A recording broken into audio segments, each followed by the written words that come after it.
Когда перед учащимися сидит живой пример настоящей воинской дисциплины, они не могут не задуматься о карьере военного. Пожалуй, эта мысль посещает всех на уроке мужества. Военный комиссар Ингушетии беседует со старшеклассниками на равных. В первую очередь военный должен быть физически подготовлен, отмечает Тимур Местоев. За год-два можно потянуться в спорте, сдать нормативы.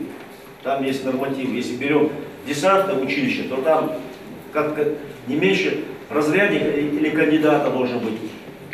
Значит, можно подготовиться. То есть я для чего это вам сейчас говорю? У вас сейчас организм молодой, и вы, это пластилин сегодня, да, как бы. Как хочешь его любить. Хочешь наращивать мышцы, хочешь наращивать знания. А нам сегодня в республике нужны грамотные люди. Сначала вопросы задают школьники, а затем уже гости. Знания воинских регалий, нормативы для поступления в вузы и просто общее знание ОВС. Беседа получается живой и насыщенной.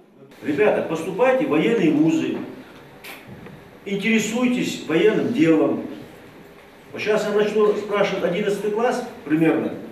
Вот сборка, разборка автомата, да? Скажите норматив сборки и разборки автомата. Знаете? А вы должны знать, потому что буквально через год вы пойдете в армию. Вы будете принимать присягу. Вы будете там отрабатывать стрельбы. Ингуши во все времена считались отличными военнослужащими. Сделать карьеру именно в этом направлении может каждый из сидящих здесь, напоминают школьникам. Достойных примеров выдающихся военных у нас много. Главное, чтобы у подрастающего поколения было такое же желание. Защитник всегда считал в почете.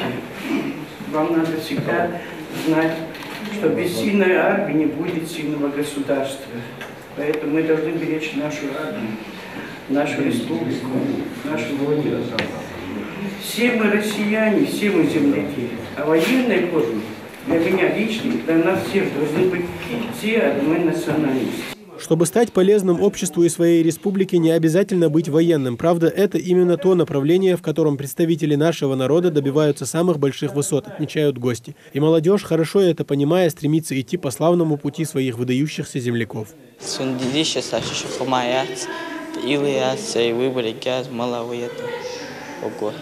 Говорят на уроке мужества и о представительницах прекрасного пола. Им есть из чего выбирать в военном направлении, но больше всего девушек вдохновляет пример легендарной Асият Тутаевой, военврача второго ранга, майора медслужбы.